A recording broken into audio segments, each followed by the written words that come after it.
Hello everyone, this is Bradley, long time no see. Today I want to discuss some updates related to Blender and this channel. First of all, Blender 5.2 starts to support remote online libraries, so the process of adding a set library has changed a bit. I updated the add-on to fix some issues. Since the remote asset library system is still a bit premature, I'm currently still using the old methods instead of the online library, but I have to update the add-on to fix some issues. Next, the main topic today is to share some thoughts about the latest XPBD solver and how it's going to affect the plans on this channel. As you may know, we have experimental hair dynamics and cloth dynamics. It's important to note that hair dynamics is also marked as experimental in its physics options. This means that although they're usable in the latest Blender, you are using them while carrying the risk of breaking compatibilities, that your file can be broken. My first experiment was done using a Blender build from May 14th. Later, developers changed some features and broke my files. And there were many bugs that caused things to stop working. Therefore, I waited another half month before fixing the files.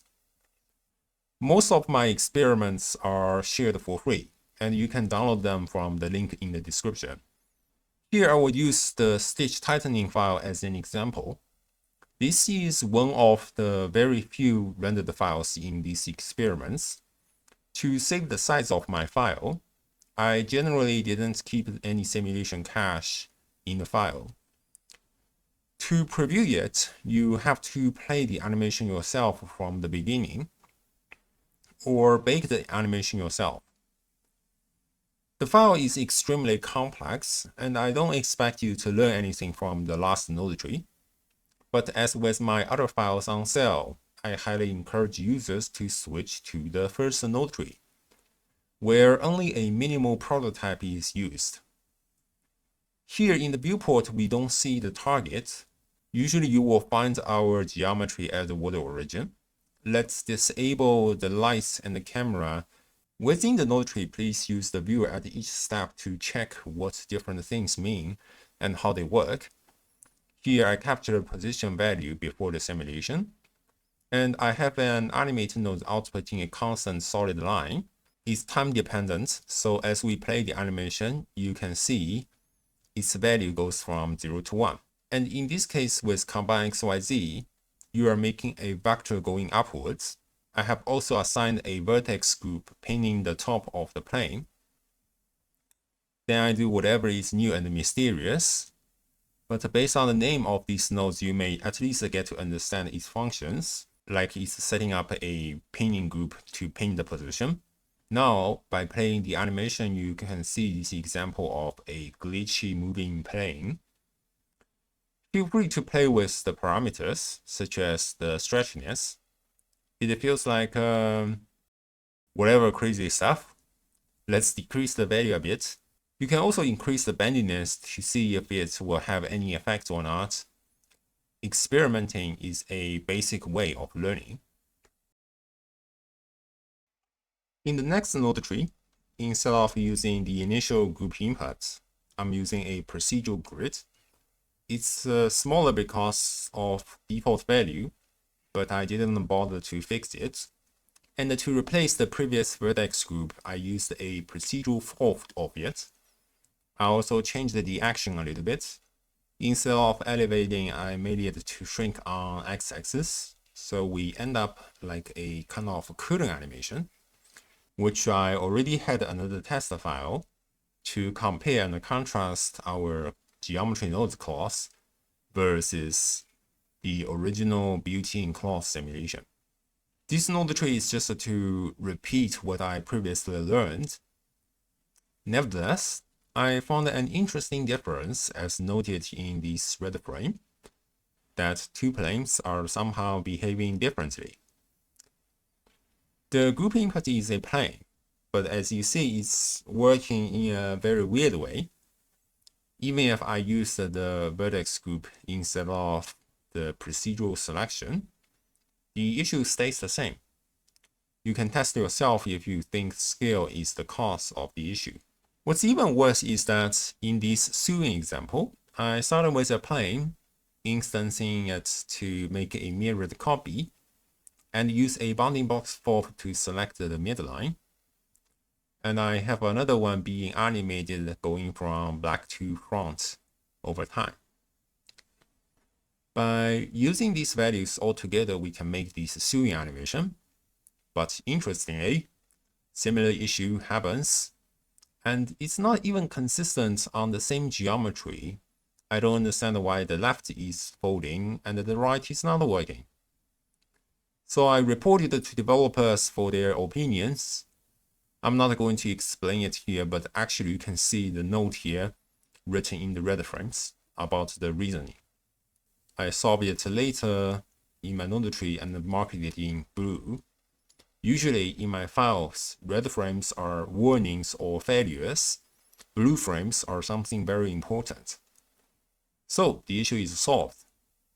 Later I move on to add stitches, and in final renders I went very far, even adding rope dynamics using hair dynamics node and so on and so forth. The point of this test is to play and learn how the system functions, including its errors and issues. Errors needs to be reported and fixed. Some issues should be noted, solutions should be learned, and so on. As a render file, this is a very extreme example of complexity. I was stress testing the system and trying to understand what's problematic if I were to make it professional. In other files, things are usually expected to be much simpler, like this tiering setup. I also have this pressure bounce test. Even for the last node tree, we didn't have many nodes, but the animation is already kind of complex. Going to the first node tree, I was initially generating a specific mask, excluding the sharp edges, and displacing it to have this kind of extruded geometry. I was trying to see if cross simulation can follow the deformation of input geometry, but as you see, it's not working as expected. So I was trying other methods like using a force. So firstly, we keep using the same mask excluding the sharp edges, and with normal force applied with this mask instead of normal displacement, the cube is expanding like a pillow. So the pressure is working successfully. And at the end, it's just a combination of multiple techniques learned throughout these entire experiments. We have a collapse at first, pressure later, and too much pressure is causing the explosions. There are issues I didn't come up with a way to solve, but I don't want to be bothered by those for now. Overall, I didn't really know the system well before I started experimenting. I'm basically just skimming through the names of sockets and nodes, like the socket that says pin group, so I input something to pin my cross somewhere.